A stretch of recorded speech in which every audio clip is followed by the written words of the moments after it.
হাই friends, মই লোহিত। মই YouTube channel nature and গাৰ্ডেনিঙলৈ আপোনালোকক স্বাগতম জনাইছোঁ। চাইছে এইটো হৈছে এটা ফক্সটেল অৰ্কিড বাইৰাইনকো ষ্টাইলিছ। যাতে এইটো সকলোৱে আমাৰ অসম বিখ্যাত বা অসমৰ বিহুত লাগে। বিহু আহিলে সকলোৰে এইটো ইয়াৰে মনত পৰে। বিহু আহিলে সকলোৰে কপৌ ফুলৰ কথা মনত পৰিব, এবাৰ নহয় এবাৰ, যিহেতু খোপাত ল'ব লাগে। সেইকাৰণে চাওক, বহুত ধৰণে ৰুৱে। মই এইটো অলপ বেলেগ ধৰণে ৰুইছোঁ। বেছিভাগে তামোল গছত বা যিকোনো কঁঠাল গছত বা আম গছত লগাই দিয়ে, কিন্তু মই এইটো অকণমান বেলেগকৈ ইয়াত টাবত লগাইছোঁ। আপোনালোকক দেখুৱাব নোৱাৰিলোঁ কাৰণ মোৰ কেমেৰা কৰা মানুহ নাই কাৰণে।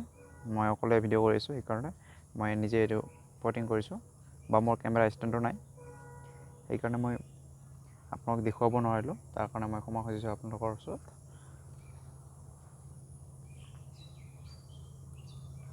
এতিয়া আপোনালোক মই ক'ম যে মই কেনেকৈ ৰুইছোঁ এইটো, বা এইবিলাক মই কিয় কাটি দিয়া নাই। এইটো মই এইবিলাক যিবিলাক চাইছে সেইবিলাক ইয়াৰ ফলবিলাক মই এইকাৰণে কাটি দিয়া নাই।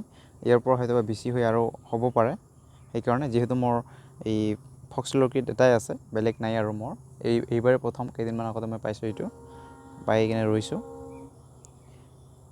সেইকাৰণে মই এইবিলাক কাটি দিয়া নাই। নাজানো হয় নে নহয়, হ'বও পাৰে, হয় কেতিয়াবা কেতিয়াবা হ'লেও এটা দুটাহে হ'ব পাৰে, ইয়াতকৈ বেছি নহয়।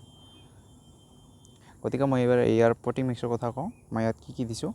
মই প্ৰথমতে ইয়াত তলত চাওক, এইবিলাক এইটো প্ৰথমতে মই এনেকুৱা এটা পট চিলেকশ্যন কৰিছিলোঁ। এইবিলাক পোৱা যায় আমাৰ ইয়াত, আপোনালোকৰ তাত পোৱা যায় নাজানো, কিন্তু পোৱা নগ'লেও যিবিলাকে বনায়, কুমাৰবিলাকক ক'লে এনেকৈ বনাই দিয়ে। ইয়াৰ ওপৰত অলপ বেছি 5 টকামান বেছি ল'ব পাৰে দামটো, কিন্তু বনাই দিব পাৰে। মাটিৰ বনাওক বা প্লাষ্টিকৰ হ'লে আপোনালোকে নিজে ফুটা কৰি তৈয়াৰ কৰি ল'ব পাৰে। মোৰ বহুত ধৰণৰ টাব আছে, এইটো এটা আছে চাওক, এইটো মোৰ ফুটা আৰু এইটো অলপ মোৰ কাটি দিয়া চাইজৰ।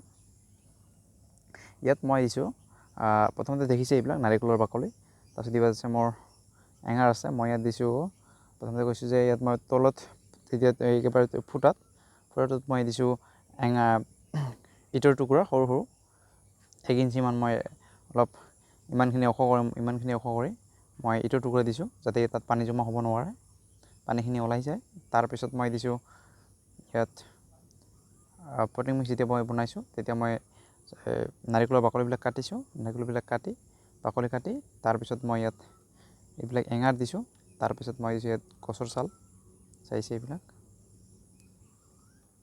গছৰ ছাল, এঙাৰ, তাৰপিছত নাৰিকলৰ বাকলি আৰু ইটৰ টুকুৰা, এইখিনি দিছোঁ। আপোনালোকেও দি চাব পাৰে, এনেকৈ কৰিব পাৰে, যিহেতু সকলোৰে ইচ্ছা থাকে টাবত ৰুবৰ। সেইকাৰণে মই দেখুৱালোঁ কেনেকৈ ৰুইছোঁ, বা ময়ো ৰুইছোঁ। মোৰো ইচ্ছা আছে বহুত, ময়ো এনেকৈ কৰি ভাল পাওঁ, আজৰি সময়ত কৰি ভাল পাওঁ, সেইকাৰণে কৰিছোঁ। এইখিনি কৰি তাৰপিছত আপোনালোকে ইয়াত মাজে মাজে পানী দিলেই হ'ল। 2-3 পিছত আপোনালোকে পানী দিব, বা দৈনিক যদি দিয়ে তথাপি একো নহয়, এবাৰকৈ দিলে হ'ল দিনত। বা আপোনালোকে যদি স্প্ৰে কৰি দিব পাৰে, পাতত দিব নালাগে পানী, স্প্ৰে কৰিব পাৰে। বা আপোনালোকে যিকোনো গামলা বা চৰিয়াত আপোনালোকে পানী লৈ আপোনালোকে এইটো টাবটো তাত 5 মিনিটমান পানীত ৰাখক, তেতিয়া চাব এইবিলাক গোটেই তিতি যাব। তেতিয়া আপোনালোকে উঠাই লওক আৰু ইয়াত এনেকৈ ৰাখক। আৰু চাওক আপোনালোকে, মই এইবিলাক তামোল গছ ভাঙিছে, ইয়াৰ পৰা মই এইবিলাক কাটি এনেকুৱা এখন চাং বনাইছোঁ, চাওক এখন, যাতে ইয়াত পানী জমা হ'ব নোৱাৰে, গোটেইখিনি কি হৈ যায়। আপোনালোকে এনেকৈ বনাব পাৰে। তামোল গছ নাথাকিলে বাঁহৰ বনাব পাৰে, বা কাঠৰ বনাব পাৰে, যিকোনো। আপোনালোকে এনেকৈ কৰক, এনেকুৱা ফাঁককৈ দিয়ক, ধুনীয়াকৈ পানীখিনি ওলাই যাব। মোৰ বহুত ভালেকেইটা আছে ইয়াত অৰ্কিড, এইটো এটা হয়, এইটো ডেনড্ৰবিয়াম ফিম্বৰিয়াটাম।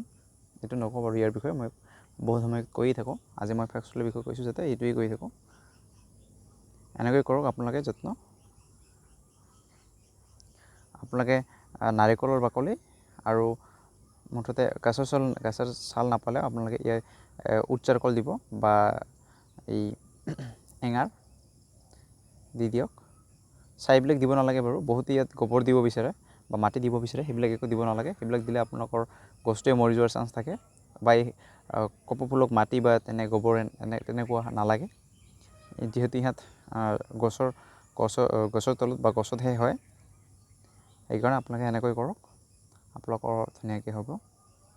এইখিনি, যদি ভিডিঅ'টো ভাল পালে তেনেহ'লে লাইক কৰক, শ্বেয়াৰ কৰক, লগতে ছাবস্ক্ৰাইব কৰক আৰু বেল আইকনটো দবাই দিয়ক। আৰু যদি কিবা সুধিব লগা থাকে তেনেহ'লে আপোনালোকে কমেণ্ট বক্সত জনাওক।